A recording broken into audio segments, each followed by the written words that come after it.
बोलो श्री कृष्ण कन्हैया लाल की, सतगुरु महाराज की, श्री प्राणनाथ प्यारे की, महारानी बाईजुराज की, तीनों पुरी धाम की, समस्त सुंदर साथ की। आनंद कंदम प्रभुदेव चंद्रम ब्रजेश रूपेण पुरापि जातं प्रवेश्य प्राप्तं प्रिय प्राणनाथं परेश पूर्णं सततं नमामि। ब्रह्म प्रिया जागरणाय जातः सर्वस्वपाता भवसिन्धुत्राता विज्ञानदाता निज धर्मधाता दिनैकबन्धो शरणं प्रपद्ये दिनैकबन्धो शरणं प्रपद्ये। बोलो श्री प्राणनाथ प्यारे की प्रणाम। उपस्थित संपूर्ण सुंदर साथ जी, साधक एवं साधिकाएं, प्रशिक्षण शिविर सत्र का आज हम 101वां दिवस के इस पावन बैठक में उपस्थित हुए हैं और ब्रह्म सृष्टि की पद्धति प्रसंग का आज 6वां दिवस की बैठक है। तो सर्वप्रथम आप सभी को सप्रेम प्रणाम एवं स्वागत करते हुए हम आज का कक्षा सत्र विषय वस्तु को आगे बढ़ाने जा रहे हैं। हमारा विषय चल रहा है ब्रह्म सृष्टि की पद्धति, तो जिसमें अब तक हमने ये चौपाई नंबर 1 और 2, ये 2 चौपाई का कुछ अर्थ खुलासा किया और दूसरा चौपाई का चौथा चरण पतिव्रता साधन मान, इस विषय के ऊपर हम कल चर्चा कर रहे थे। तो कुछ प्रसंग हमने इस विषय में कल व्याख्या किया, चर्चा किया और इसी चरण को अथवा ये पतिव्रता साधन मान, इसी विषय प्रसंग को आज और कुछ थप प्रसंग कल का ही प्रसंग से निरंतर आगे हम चर्चा करेंगे। तो कल हमने ये पतिव्रता साधन मान, ये दूसरा चौपाई का चौथा चरण, तो यहां से शब्द सर्वप्रथम साधन शब्द को लिया और हमारा साधन पतिव्रता साधन यानी कि पतिव्रता भक्ति है। तो साधन के संदर्भ में सर्वप्रथम तो हमारा ये मनुष्य शरीर ही साधन रूप है और साधन के विषय में कर्म, उपासना, ज्ञान, विज्ञान 4 साधन रूप बताया। तो इसका लक्ष्य कहाँ कहाँ तक है, इस विषय में भी हमने चर्चा किया कल।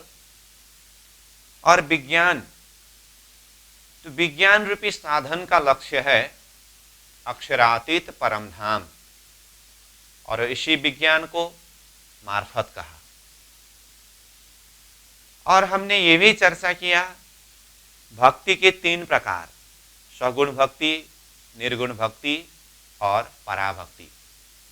सगुण भक्ति साकार ब्रह्मोपासना वैकुंठ लक्ष्य, निर्गुण भक्ति निराकार ब्रह्मोपासना आदिनारायण का सूक्ष्म शरीर महत्त्व का धाम अथवा महाशून्य समष्टि लक्ष्य, और पराभक्ति में इष्ट श्री कृष्ण जी है और स्थान आदिनारायण का महाकारण मंडल है। तो अब यहां से तारतम्य के द्वारा श्री कृष्ण लीला को विवेचन करके एक वैकुंठ का शक्ति कृष्ण, दूसरा गौलुकीय शक्ति कृष्ण और तीसरा अक्षरातीत श्री कृष्ण, ये त्रिधा शक्ति को विवेचन करके अक्षरातीत श्री कृष्ण जी की भक्ति, ये भक्ति मार्ग का नाम है अनन्य परदशदा प्रेम लक्षणा भक्ति। और इसमें अनन्य का अर्थ क्या है? न अन्य इति अनन्य, जिसे पराग नवदा भक्ति से ऊपर का होने से दशदा भक्ति भी कहा उसी को, और विशेष करके इसमें प्रेम लक्षणा भक्ति।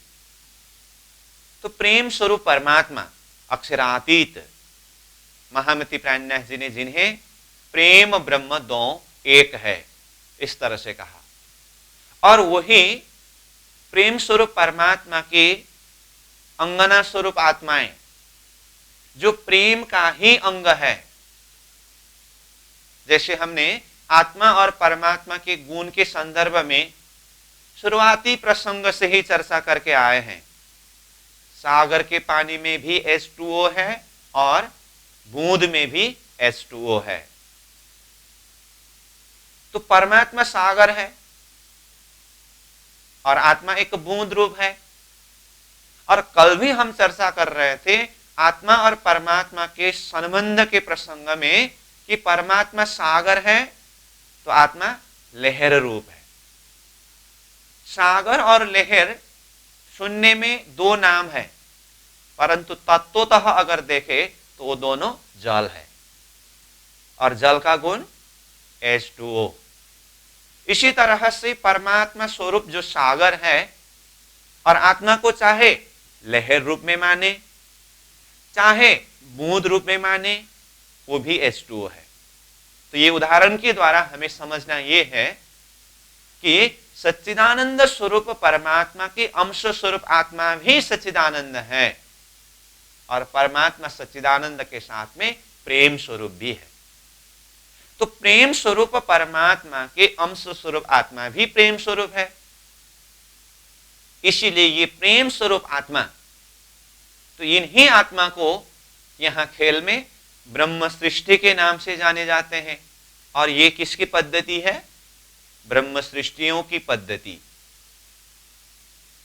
तो इसीलिए ब्रह्म सृष्टियों की पद्धति में साधन रूप जो है पतिव्रता साधन माना करके कहा। तो ये पतिव्रता साधन परदशदा प्रेम लक्षण भक्ति को ही पतिव्रता भक्ति कहा।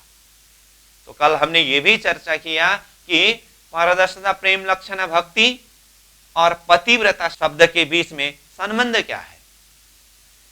तो ये आत्मा परमात्मा को अपने पति के रूप में, मालिक के रूप में, स्वामी के रूप में मानते हैं।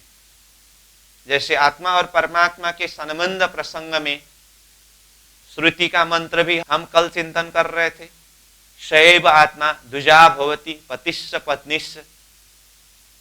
तो ये संबंध का पराकाष्ठ है। और महामती प्राणनाथ जी के शब्द में तुम दुल्हा मैं दुल्हन और न जानो बात। आत्मा परमात्मा को दुल्हा के रूप में, अपने मालिक के रूप में, अपने स्वामी के रूप में मानते हैं। इसीलिए ये अनन्य परदशदा प्रेम लक्षण भक्ति का मार्ग ही पतिव्रता मार्ग है। इसीलिए ये ही हमारा साधन है। तो साधन शब्द के ऊपर चर्चा करते हुए हमने ये कहा, साध्य तत्व को प्राप्ति के लिए साधक जिस वस्तु को, जिस तत्व को अपनाते हैं उसी को साधन कहते हैं। तो साधन शब्द के लिए और हम कुछ चर्चा करें तो यहां तक कि मानो हमने वैसे परमात्मा तत्व को साध्य मान करके साधन रूप के विषय में चर्चा किया, कुछ उदाहरण दिया। सिर्फ साधक, साधन और साध्य के संदर्भ में ही देखें, मानो कि मुझे एक गाड़ी खरीदने की इच्छा हुई, मैं उदाहरण दे रहा हूं, और मैंने गाड़ी खरीदने के लिए वो इच्छा को परमात्मा के सामने में व्यक्त किया और परमात्मा को प्रार्थना किया कि हे परमात्मा, आप मुझे कृपा करके एक गाड़ी उपलब्ध कराइए, दिलाइए। मैंने परमात्मा को प्रार्थना किया। अब मेरी प्रार्थना के द्वारा परमात्मा ने कृपा करके मुझे गाड़ी प्रदान किया, उपलब्ध कराया। तो अब ये प्रसंग में साधन क्या है, साध्य क्या है और साधक कौन है? साधक मैं हूं और साध्य गाड़ी है। देखिए तो, साध्य गाड़ी, क्योंकि मुझे गाड़ी प्राप्त करनी है, तो प्राप्ति का जो लक्ष्य मेरी क्या है? गाड़ी है ना, इसलिए गाड़ी साध्य है। और मैं साधक ने गाड़ी साध्य को प्राप्त करने के लिए परमात्मा को प्रार्थना किया, तो परमात्मा के कृपा के द्वारा मुझे गाड़ी प्राप्त हुई। तो परमात्मा की कृपा के द्वारा, इसलिए परमात्मा की कृपा क्या हुई? यहां साधन हुई। समझ में आई बात? तो हम परमात्मा को साध्य रूप में मानते हैं ना, तो परमात्मा को साध्य रूप में माना तो परमात्मा की कृपा भी साध्य होनी चाहिए थी ना? नहीं, अवस्था को देखते हुए परमात्मा की कृपा शब्द भी साधन रूप में आ रहा है। क्यों? क्योंकि परमात्मा की कृपा के द्वारा मुझे गाड़ी प्राप्त हुई, तो गाड़ी साध्य है और परमात्मा की कृपा साधन है। तो कहने का अर्थ, साधन जो हमारी चाहना है अथवा उद्देश्य है, जो लक्ष्य है, लक्ष्य को प्राप्त कराने वाले तत्व, वो साधन तत्व है। तो ये तो मैंने उदाहरण के लिए बताया था। तो यहां जो पतिव्रता साधन माना करके साधन शब्द आया है, ये साधन परमात्मा तक पहुंचाने वाले अथवा परमात्मा की प्राप्ति कराने वाले, ये साधन रूप में पतिव्रता साधन है। तो पतिव्रता साधन शब्द के लिए हमने भक्ति शब्द का कुछ अर्थ करते हुए अनन्य परदसदा प्रेम लक्षणा भक्ति के विषय में कहा, और ये अनन्य परदसदा प्रेम लक्षणा भक्ति ही पतिव्रता भक्ति है, इस तरह से कहा। अब ये पतिव्रता भक्ति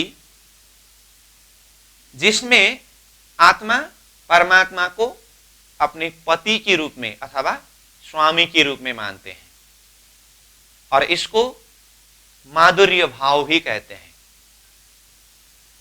तो भक्त और भगवान अथवा आत्मा और परमात्मा के संबंध के विषय में भी, अथवा आत्मा परमात्मा को अलग अलग भाव से भजते हैं। अब आत्मा शब्द प्रयोग करें तो परमात्मा होता है, भक्त शब्द प्रयोग करें तो भगवान होता है, और सेवक शब्द प्रयोग करें तो स्वामी होता है।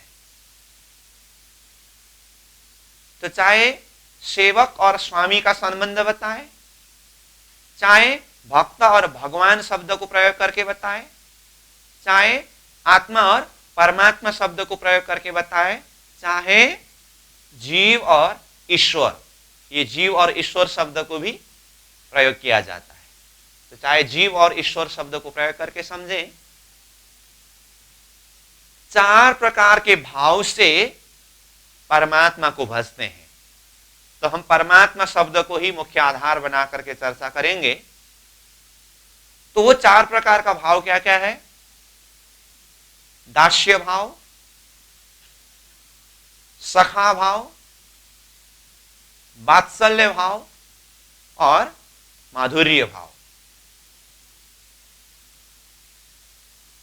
तो ये चार प्रकार के भाव में सर्वप्रथम कहा दास्य भाव। तो दास्य भाव में भी आत्मा परमात्मा की ही सेवा करते हैं, परमात्मा की ही उपासना करते हैं, लेकिन ये आत्मा अपने आप को परमात्मा के दास समझते हैं और परमात्मा को अपने स्वामी, अपने मालिक, और स्वयं परमात्मा के दास है। तो दास भाव से, जैसे भगवान श्री राम जी की भक्ति हनुमान जी ने किया, तो हनुमान जी ने दास्य भाव से भक्ति की, तो हनुमान जी की भक्ति को दास्य भाव की भक्ति कहते हैं। तो ये दास भाव में जब कभी भी स्वामी के स्वयं दास, उसी अवस्था में ही, यानी कि वो स्वामी के बराबर होने का कभी परिकल्पना कर भी नहीं सकते हैं, हम तो उनके दास है बस, ये दास्य भाव है। और दूसरे नंबर में सखा भाव। सखा मतलब साथी, दोस्ती। परमात्मा को अपने सखा के रूप में मानना और स्वयं परमात्मा के सखा है, इस भाव से परमात्मा की भक्ति करना अथवा परमात्मा की उपासना करना, इसे सखा भाव कहते हैं। जो उद्धव जी ने किया, उद्धव जी ने जो भक्ति की ना सखा भाव से, वो परमात्मा को सखा रूप में मानते थे। और यहां से भी ऊपर वात्सल्य भाव है तीसरे नंबर में। और वात्सल्य भाव में अगर सीधा शब्द में कहे, मां और बच्चा, ये दोनों के बीच के संबंध को वात्सल्य भाव अथवा वात्सल्य प्रेम, वात्सल्य संबंध कहते हैं। अपनी मां अपनी बच्चा को जो प्रेम करते हैं, जो भाव रखते हैं, ये वात्सल्य प्रेम है, वात्सल्य भाव है। तो कितने साधक अथवा भक्त अथवा आत्मा परमात्मा को वात्सल्य भाव से भी बचते हैं। उसके लिए तो हमारा प्रत्यक्ष उदाहरण है, जैसे यशोदा मैया और श्री कृष्ण जी। यशोदा मैया ने श्री कृष्ण जी को किस तरह से सेवा किया, ये हम जानते हैं। और मर्यादा पुरुषोत्तम भगवान रामचंद्र जी, वो भी धरती में अवतार लेकर के आए, तो माता कौशल्या के यहां आए। तो माता कौशल्या ने, रामचंद्र वो भगवान के स्वरूप है, लेकिन वो पुत्र रूप में है। तो जिस भाव से उन्होंने सेवा किया, ये वात्सल्य भाव है। और वित्त के प्रसंग में भी हम श्रवण करते हैं ना, महामती प्राणन्यास जी, जिनके प्राकट्य के प्रसंग में भूमिका के विषय चर्चा करते समय जामनगर के दीवान केशव ठाकुर और धनबाई माता के 3 पुत्र हो चुके थे और चौथा संतान होने का समय हो रहा था। तो एक दिन कथा श्रवण करने के लिए माता धनबाई गए और कथा प्रसंग में श्री कृष्ण प्राकट्य प्रसंग और श्री कृष्ण जी की बाल लीला और यशोदा मैया और श्री कृष्ण जी की वात्सल्य प्रेम संबंध के विषय में चर्चा हो रही थी। तो कथा चर्चा के आसन में बैठे बैठे धनबाई माता के अंतर हृदय से ये भाव प्रकट होकर के आया और उन्होंने ये निर्णय लिया कि अब तक मैंने अपने 3 पुत्र को इस तरह से वात्सल्य प्रेम प्रकट करके ये भाव से सेवा नहीं किया है, जिस तरह से यशोदा मैया ने अपने लाला, अपने कान्हा श्री कृष्ण जी को किया है। अब ये चौथा बालक मेरे गोद में आने वाला है, अब इसके लिए मैं उसी तरह से सेवा करूंगा, लालन पालन करूंगा, जिस तरह से यशोदा मैया ने अपने लाला यानी अपने कान्हा का किया। तो ये उन्होंने दृढ़ संकल्प किया और उनकी ही भक्ति, उनके ही भाव, उनकी ही निष्ठा, जिसके फलस्वरूप अक्षरातीत धाम धनी की आवेश शक्ति को लेकर के इंद्रावती की वासना श्री महाराज ठाकुर के रूप में धनबाई माता के चौथे बालक के रूप में प्रकट हुए महाराज ठाकुर के अंदर ही अक्षरातीत के आवेश और इंद्रावती सखी की वासना और साथ में कल के अवतार का शक्ति, महामेदी का शक्ति तो है ही, ऐसे महान शक्ति का अवतरण हुआ। तो धनबाई माता ने ये बालक महाराज ठाकुर जो महामती प्राणीनाथ जी के रूप में प्रसिद्ध हुए समय आने पर, तो ये स्वरूप के प्रति जो भाव को प्रकट किया, ये भाव क्या है? ये वात्सल्य भाव है, परमात्मा स्वरूप है। परंतु परमात्मा स्वरूप भी जब अपने को वो वात्सल्य भाव का अनुभव करने के लिए, वात्सल्य प्रेम का अनुभव करने के लिए अंदर से चाहते हैं ना, वो भी यहां धरती में किसी एक वात्सल्य प्रेम का पराकाष्ठ ऐसे मां के गोद में खेलने के लिए आते हैं। उसके लिए जैसे उदाहरण के रूप में कहा, भगवान रामचंद्र जी, श्री कृष्ण जी स्वयं महाराज ठाकुर के रूप में अक्षरातीत की आवेश शक्ति देखिए। तो ये वात्सल्य प्रेम है। तो परमात्मा को भजते समय वात्सल्य भाव से, अब ये तो सीधा कौशल्या माता, यशोदा माता और धनबाई माता, इनके घर में तो सीधा भगवान अथवा परमात्मा की शक्ति पुत्र रूप में ही आए, इसीलिए इनको तो वात्सल्य भाव प्रकट करने के लिए स्वतः प्रकृति से ही प्रकट कराया। अन्य आत्मा भी, अन्य साधक भी अपने भाव के हिसाब से वात्सल्य प्रेम के द्वारा ही परमात्मा को भजते हैं, तो परमात्मा उसी भाव में प्रकट होते हैं।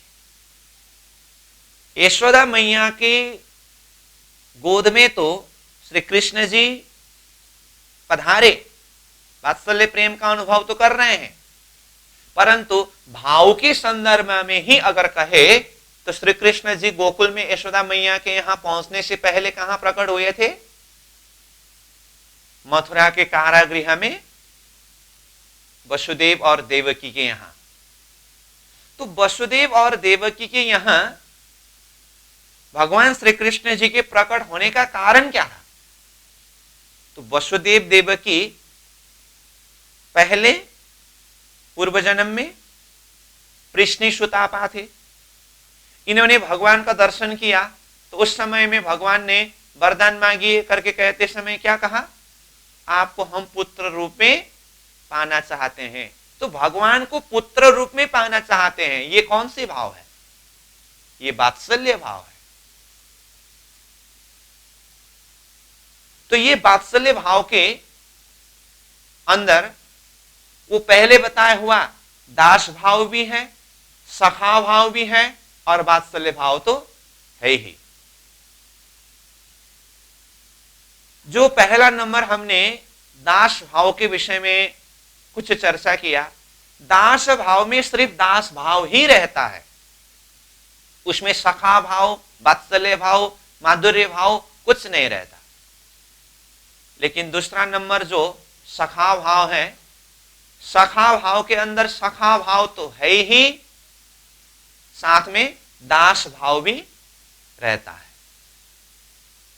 और तीसरे नंबर में जो वात्सल्य भाव है, वात्सल्य भाव में वात्सल्य भाव तो है ही, साथ में सखा भाव और दास भाव भी रहता है। और ये वात्सल्य भाव से भी ऊपर चौथे नंबर में है माधुर्य भाव।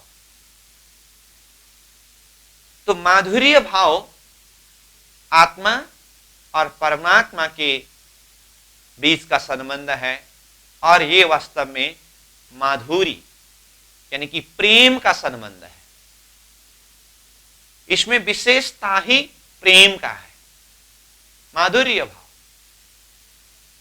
जैसे ब्रज गोपियां और श्री कृष्ण जी के जो संबंध है, ये माधुर्य भाव है, ये माधुर्य प्रेम है।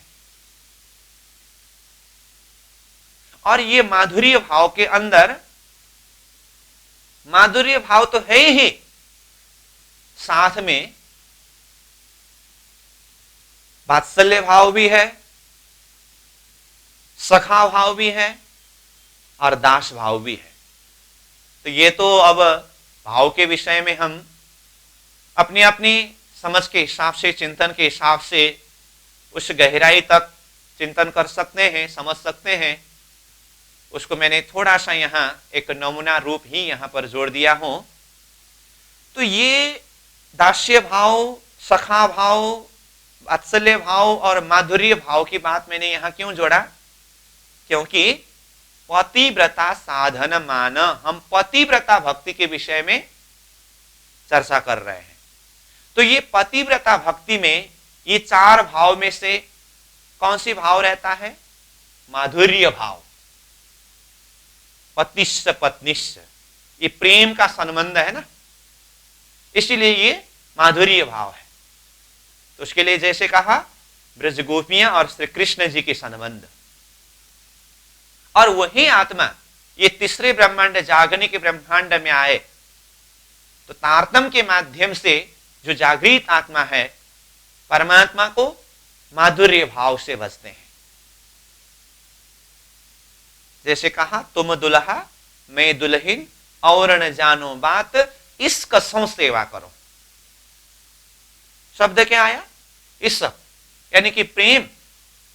तो ये माधुर्य भाव शब्द को प्रयोग करे या अनन्य परदशता प्रेम लक्षणा भक्ति शब्द प्रयोग करे या पतिव्रता भक्ति शब्द प्रयोग करे, बात एक ही है। अलग अलग शब्द के द्वारा बताया गया है लेकिन बात एक ही है। तो इसीलिए ये तारतम्य साधना में ये माधुर्य भाव की साधना है, ये अनन्य परदशता प्रेम लक्षण भक्ति मार्ग का साधना है, और यही पतिव्रता भक्ति साधना है। अब हम चलते हैं पतिव्रता शब्द के अंदर। तो इसमें भी देखिए पतिव्रता, एक पति में ही अनन्य भाव से रहना, न अन्य इति अनन्य। अब ये पतिव्रता भक्ति के विषय में,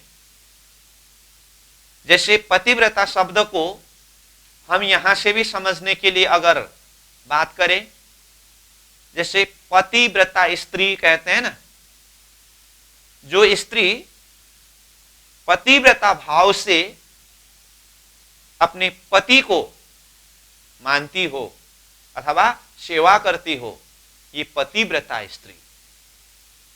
तो पतिव्रता में भी वैसे 3 दर्जा है। पतिव्रता तक आना ही सबसे ऊपर की बात है, अनन्य। और ये अनन्य अथवा ये पतिव्रता के अंदर भी देखे तो इसमें भी 3 दर्जा है। अब इसको समझने के लिए जैसे हम कुछ प्रसंग, कुछ उदाहरण के द्वारा समझने का प्रयास करें कि पतिव्रता के अंदर की 3 दर्जा वो क्या क्या है। पतिव्रता स्त्री शब्द को ही आधार मान करके अगर पतिव्रता के 3 दर्जा को हम समझें, एक होते हैं अपने पति को हर प्रकार से सेवा करती है, उनके ही चिंतन में रहते हैं।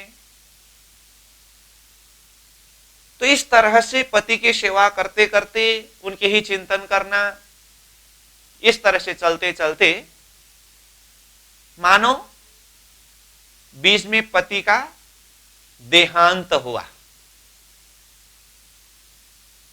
तो अब पति के देहांत होने के पश्चात एक दर्जा पतिव्रता स्त्री, अब पति का तो देहांत हुआ, शरीर से वो चले गए, लेकिन ये पतिव्रता स्त्री जब तक ये शरीर में जिंदा रहती है, वो अपने पति, उनके ही चिंतन में, उनके ही याद में सारा अपना जीवन व्यतीत करती है। तो ये है एक पतिव्रता स्त्री। मतलब पति का तो देहांत हुआ, लेकिन वो जब तक ये शरीर में जिंदा रहेगी तब तक वो पति के ही याद में, चिंतन में, और जिस तरह से वो पहले पति सशरीर रूप में रहते समय सेवा करते थे, पति न रहने पर भी वो मानसिक रूप से पति के सेवा में ही लगे रहते हैं।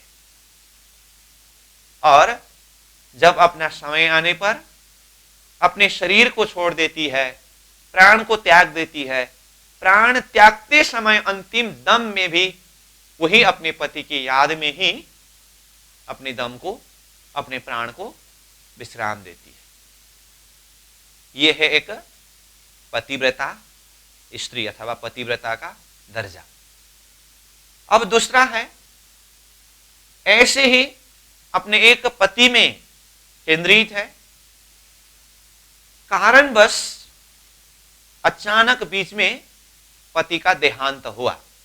मैं दूसरा दर्जा के लिए बता रहा हूं, ठीक? देहांत हुआ।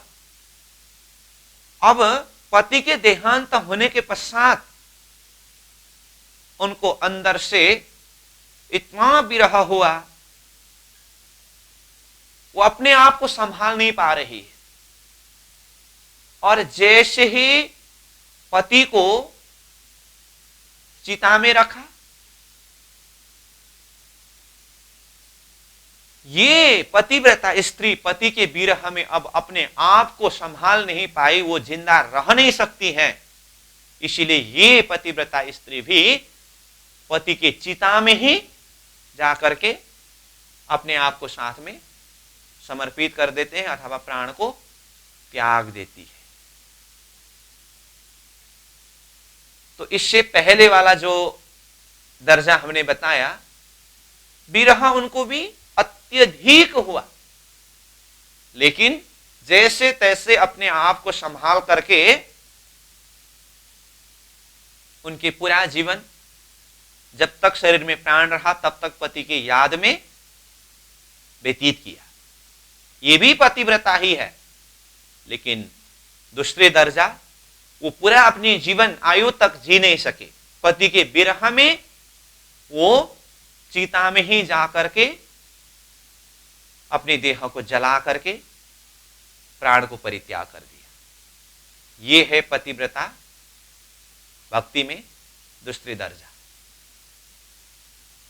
और तीसरा, एक पति में ही अनन्य भाव से केंद्रित है और इनका भी कारणवश बीच में पति का देहांत हुआ। पति का देहांत जैसे हुआ, अब ये तीसरे दर्जा जो पतिव्रता स्त्री है, इनको कान से शब्द ही सुनने में आया कि पति तो चले गए। तो चले गए शब्द का चले गए ये पूरा शब्द भी सुन नहीं सकती है। ये चाले का ले उच्चारण होते न होते अपना प्राण वहीं पर त्याग कर देती है। आहिश्वास जिसको बोलते हैं, अंदर का श्वास अंदर ही रह गया, बाहर का श्वास बाहर ही रह गया।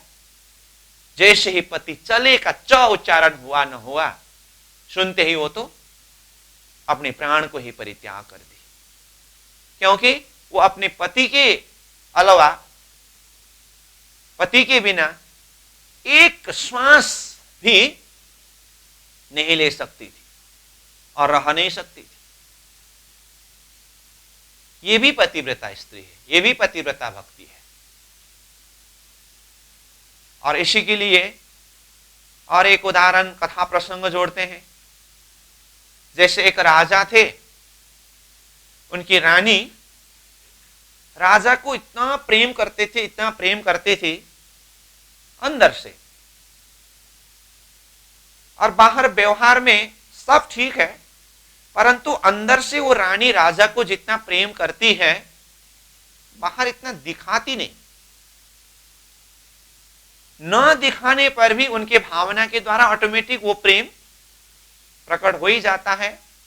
और मालूम है, राजा को भी पता है कि ये रानी मुझे बहुत ही प्रेम करती है, फिर भी राजा को इतनी गहराई से पता नहीं है जिस गहराई से रानी राजा को प्रेम करती है।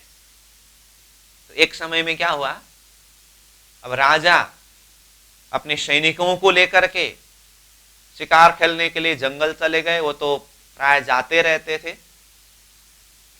और एक दिन गए और राजा ने सोचा कि चलो, रानी मुझे कितना प्यार करती है, प्रेम करती है, इनका थोड़ा परीक्षा करके देख लेते हैं। ये सोच करके राजा ने जंगल में एक कोई जानवर को मारा और उसका जो खून है, ब्लड है, वो अपना पोशाक, अपने कपड़ा में थोड़ा कुछ लगा दिया और वो कपड़ा को खोल करके सिपाही को कहा कि जाओ, ये मेरा कपड़ा लेकर के रानी के पास जाओ और ये कपड़ा दिखाते हुए रानी को कहना कि राजा तो जंगल में शिकार खेलते खेलते वो जंगली जानवर ने अटैक किया और राजा को मार दिया, राजा मर गए करके ये समाचार सुना देना कि रानी की स्थिति कैसी होती है, तो मैं थोड़ा देख लेता हूं। इस तरह से राजा ने कहा करके अपने पोशाक में, अपने कपड़ा में थोड़ा कुछ खून, ब्लड लगा करके भेज दिया। जैसे दरबार में पहुंचा वो सैनिक, रानी ने देखा राजा का कपड़ा है और खून लगा है। सैनिक बोलने वाले थे, राजा तो, वो बोलने वाले थे, चले गए। राजा तो शब्द सुनते ही रानी ने अंतिम दम वहीं पर तोड़ दी, प्राण त्याग कर दिया उन्होंने। क्यों? रानी को पता चला कि राजा का कपड़ा है, खूनाखून हुआ है और राजा तो आए नहीं, सैनिक आकर के मुझे कुछ बोलने वाला है। इसका मतलब क्या है? इसका मतलब राजा तो चले गए। राजा तो चले गए शब्द सुनने का भी उनके अंदर ताकत नहीं रहा, उन्होंने तो दम तोड़ दिया। अब बाद में राजा आए, क्या परीक्षा करके देख लेते। रानी तो कब को चली गई थी, राजा को इतना प्रायश्चित हुआ। तो ये उदाहरण में पतिव्रता भक्ति के जो हमने पहला, दूसरा और तीसरा 3 दर्जा के लिए उदाहरण बताया ना। एक, पति के जाने पर भी पूरा जीवन भर पति की याद में रहती है। दूसरा, पति के जाने पर आही श्वास सुनते ही दम तो तोड़ नहीं सका, लेकिन अब वो विरह सहन करके पति के बिना जिंदा रह भी नहीं सकती है, इसलिए वो चिता में जाकर के अपने आप को समर्पित कर देती है। और तीसरा, पति गए शब्द भी वो पूरा सुन नहीं सकती है, आही श्वास में वो चली जाती है। तो ये जो रानी की कहानी जो हमने यहाँ उदाहरण के रूप में जोड़ दिया ना, ये आही श्वास वाली पतिव्रता भक्ति की बात है। और इसमें 3 दर्जा को देखें तो हमने अब उदाहरण प्रसंग में तो पहला, दूसरा, तीसरा करके जीवन भर पति के याद में रहने वाला पहला नंबर में चर्चा किया, चिता में जाने वाली दूसरा नंबर में चर्चा किया, और आही श्वास में जाने वाली तीसरे नंबर में चर्चा किया। लेकिन ये पतिव्रता भक्ति के दर्जा को अगर देखें तो पति के विरह में, पति के जाने के बाद भी जीवन भर रहने वाली ये तीसरे दर्जा है पतिव्रता भक्ति में। और चिता में जाकर के अपने आप को समर्पित कर देने वाली, ये पतिव्रता भक्ति में दूसरी दर्जा है। और पति गए आही श्वास में अपने आप को समर्पित कर देने वाली, ये पतिव्रता भक्ति का पहला दर्जा अथवा सबसे उत्तम दर्जा है। इस दर्जा की पतिव्रता भक्ति के विषय की जब बात होती है, अब यहां पर सवाल उठता है, पतिव्रता स्त्री अपने पति के विरह का अनुभव करती है कि नहीं करती है? सवाल यहां है। क्या कहा मैंने? जो पतिव्रता स्त्री है अपने पति के विरह का अनुभव करती है कि नहीं करती है? तो साधारण दृष्टिकोण से विचार करने वाले तो कहते हैं हाँ, पतिव्रता स्त्री को पति के विरह होता है ना, क्यों नहीं होता है। परंतु ये पतिव्रता भक्ति की पराकाष्ठ में जाकर के चिंतन करे, वो पतिव्रता क्या पतिव्रता जो अपने पति के विरह का अनुभव करती हो। कैसे? पति के विरह का अनुभव करने के लिए तो पति के जाने के बाद भी उनको रहना होगा, और वो विरह करती हुई सामने वाला को ये कहे कि मेरे पति तो चले गए, पति चले गए करके कहने के लिए वो बैठी हुई है। इसलिए सच्चे पतिव्रता भक्ति में तो आहे श्वास में अपने प्राण को परित्याग कर देती है, उन्हें विरह का अनुभव का तो कोई गुंजाइश ही नहीं है। ऐसी पतिव्रता भक्ति के संदर्भ में चर्चा करते हैं। और ये तारतम्य सिद्धांत में जो महामति प्रज्ञा जी ने हमारा साधन रूप में जो बताया, ये पतिव्रता भक्ति हमारा साधन है। पतिव्रता साधन मान, एक परमात्मा को अपने आत्मा के पति के रूप में माना, बस। श्री महामति कहे पीछा ना देखिए ना किसी की परवाह, एक धाम हृदय में लेके उड़ाए दीजिए अरवाह। एक धाम धनी, उन्हीं के भजन, उन्हीं के चिंतन, उनके ही स्मरण, उनकी ही सेवा। तो अब आइए, ये पतिव्रता भक्ति के प्रसंग में हमने उदाहरण के द्वारा एक पतिव्रता स्त्री की 3 अवस्था के विषय में तो बात किया। अब वितक के माध्यम से हम चिंतन करें कि पतिव्रता भक्ति का ये उदाहरण वितक में कहां कहां हम किस तरह से चिंतन कर सकते हैं। जैसे साक्षात अक्षरातीत धामधनी स्वरूप श्री देवचंद्र जी के हृदय के अंदर विराजमान है। इंद्रावती आत्मा ने सदगुरु स्वरूप के अंदर की वो धामधनी स्वरूप को पहचान करके क्या कहा? धनी मेरा प्रभु विश्व का।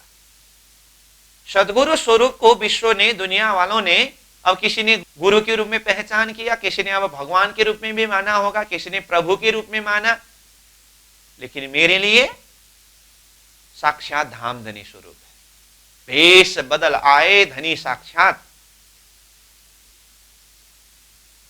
तो साक्षात धामधनी मेरे आत्मा के मालिक, आत्मा के पति। इसीलिए इंद्रावती आत्मा अपनी वाणी के माध्यम से जिस दिन सदगुरु स्वरूप के सानिध्य में आए, सदगुरु स्वरूप से मिले, उस दिन की, उस घड़ी, उस पल की महत्व को बताते हुए वाणी के द्वारा किस तरह से जाहिर करते अपने भाव को? धन धन सखी मेरे सोई रे दिन, जिन दिन पिया जिसो हो रे मिलन।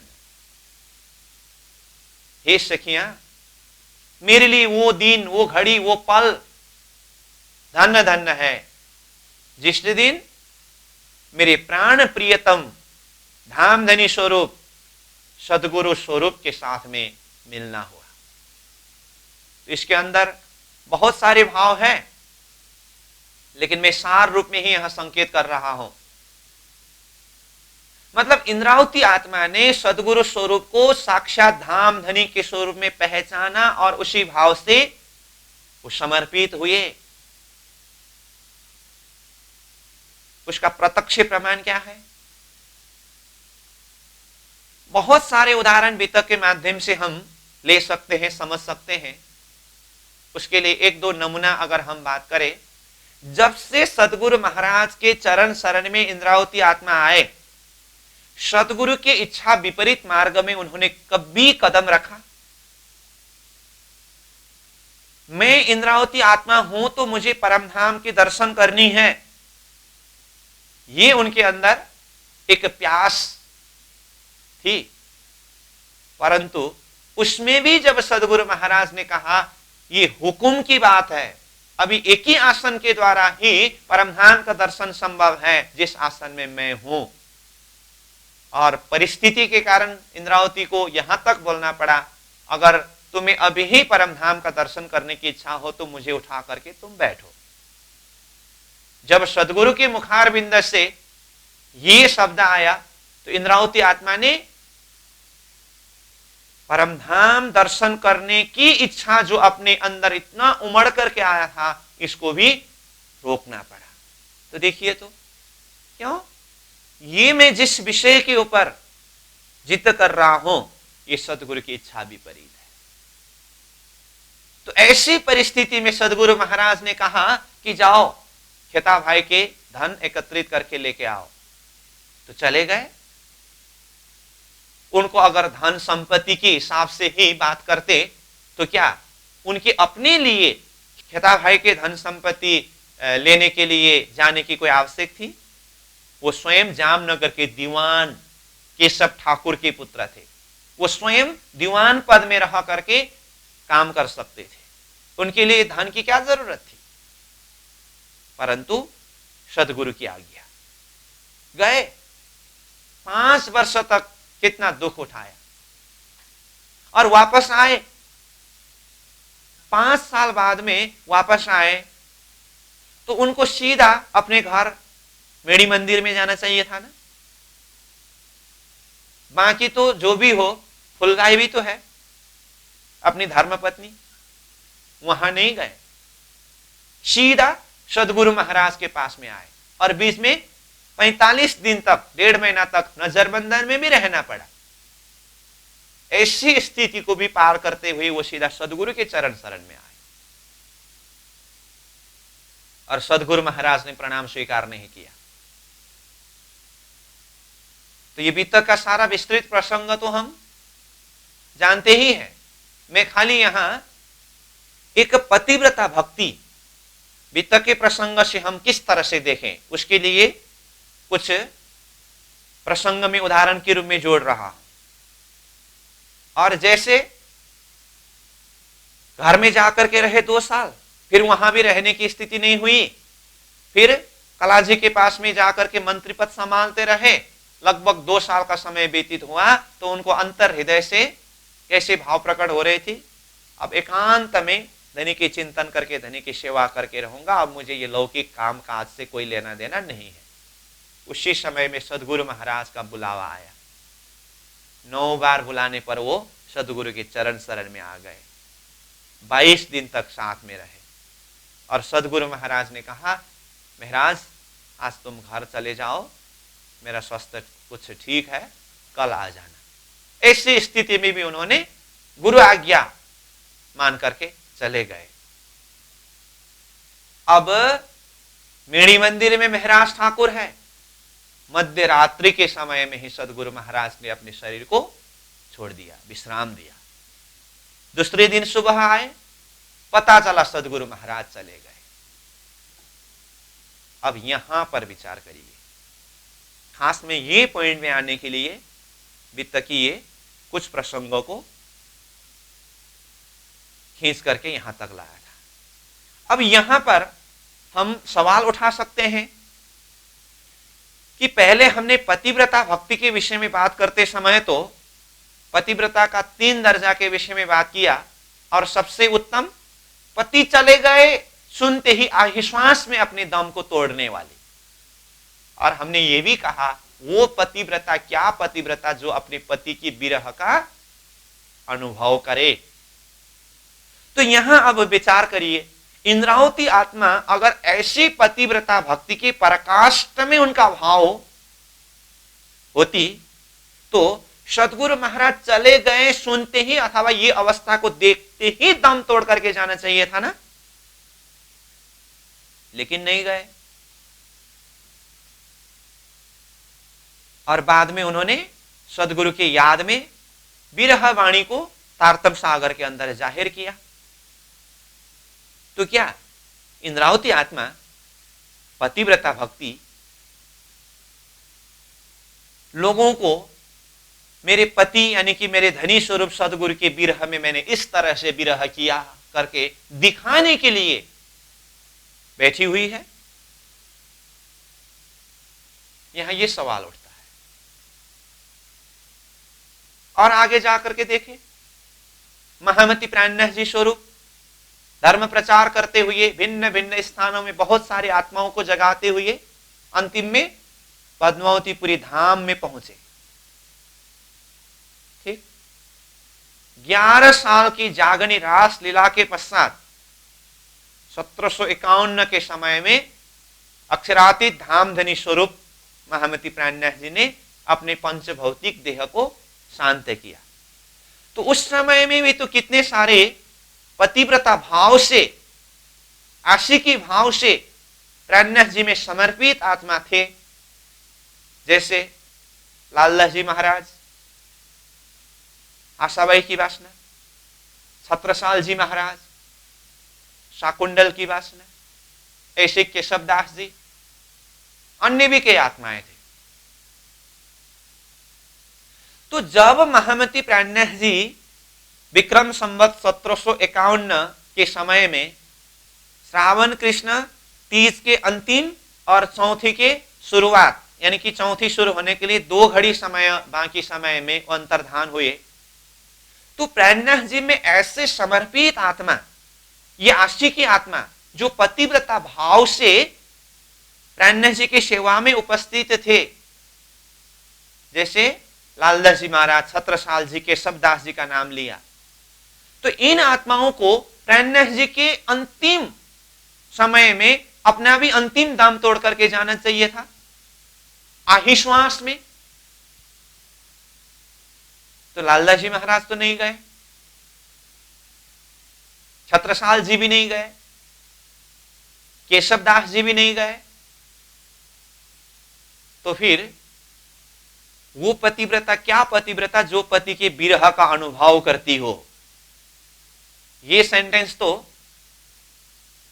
लालदास जी, केशवदास जी, छत्रसाल जी, इनमें भी लागू नहीं हुआ। तो इनकी पतिव्रता भक्ति क्या है फिर? यहां पर भी प्रश्न है। तो मैंने दोनों प्रसंगों को साथ में जोड़ करके सवाल को खड़ा किया। एक, इंद्रावती आत्मा ने सदगुरु स्वरूप को धाम धनी के रूप में पहचाना, धनी मेरा करके कहा, तो ऐसे धाम धनी स्वरूप अंतर्धान होते समय आहिश्वास में इंद्रावती आत्मा क्यों नहीं चली गई? महामती प्राणनाथ जी को साक्षात अक्षरातीत धाम धनी स्वरूप में पहचान की हुई ऐसे ऐसे महान आत्माएं प्राणनाथ जी के अंतिम समय में जब उन्होंने अपने शरीर को विश्राम दिया, उस समय में आहिश्वास में ये आत्माएं क्यों नहीं चले? तो धनी चले गए, हम रहे, ये कहने के लिए बैठने वाली ये आत्माएं इनकी पतिव्रता भक्ति के लिए क्या कहेंगे? ये सवाल उठता है। अब इसके लिए वास्तविकता क्या है? वो वास्तविकता को हम जाने। क्या सदगुरु महाराज के धाम गमन के समय में इंद्रावती आत्मा आहिश्वास में नहीं गई, उनके कारण नहीं गई? वो रहना चाहते थे इसलिए वो रह गई, वो विरह सहन करके रहे, अथवा उस गहराई के उनको विरह ही नहीं हुआ, ऐसा?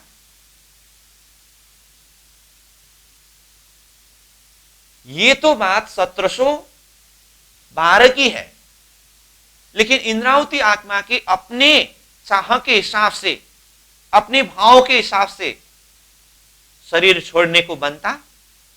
तो 1700 से 1703 की ये जो साधना है परमधाम दर्शन करने की चाह के हिसाब से, उसी समय में ही उन्होंने अपने शरीर को परित्याग करने के लिए पूर्ण रूप से वो साधना में लगे हुए थे। वितक में आया ना, जब 3 वर्ष के ऐसी कष्टपूर्ण साधना किया तो जिसके बल पर एक बार 25 पक्ष परमधाम का दर्शन हुआ। फिर वल्या गिरदवाए करके आया वितक में शब्द, और अपने आपा देखिया, अपने परात्मा स्वरूप का एक झलक दर्शन हुआ। और उसी में शब्द क्या आया है, तब आकार को किया रद्द। उसी समय में इंद्रावती आत्मा चाहती थी अपने आकार को, ये पंचभौतिक देह को रद्द करे, परित्याग करे। और इंद्रावती की वाणी को देखिए, मैं चाहत न स्वांत इन भांत, अजू आउद अंग चले, इन नैनो दोनों नेक न आवे नीर, दर्दा देह जरद गरद रद्द करे, मैं क्यों धरूं धीर अस्थिर शरीर। ये अस्थिर शरीर, इसको मैं धारण करके शांति के साथ में मैं कैसे बैठ सकता। और ये अशी की आत्मा, इसके अंदर की भाव तो देह भरोसा ना करे, पीयू मिलन की आस। अपने प्रियतम धनी परमात्मा से मिलने के लिए अपने देह का भी कोई भरोसा नहीं करती है।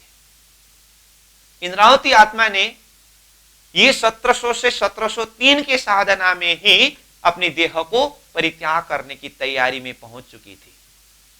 परंतु धामधनी ने अंदर से अपने आवेश के द्वारा इंद्रावती रूहों को पकड़ करके रखा, प्राण निकलने नहीं दिए, रूह को निकलने नहीं दिए। क्यों? क्योंकि राज्य के एक अंतरंग योजना ये निश्चय हुआ था कि आगे जागने का काम इंद्रावती के द्वारा ही संभालना है। इसलिए सदगुरु महाराज बार बार क्या कहते थे, मेरे पीछे महाराज इंद्रावती हाथ जागन। इसलिए महाराज ठाकुर इंद्रावती आत्मा इस शरीर में अपनी इच्छा से रहे ऐसी बात नहीं है। धनी ने उनको जबरदस्त रखा है अपने कार्य को कराने के लिए।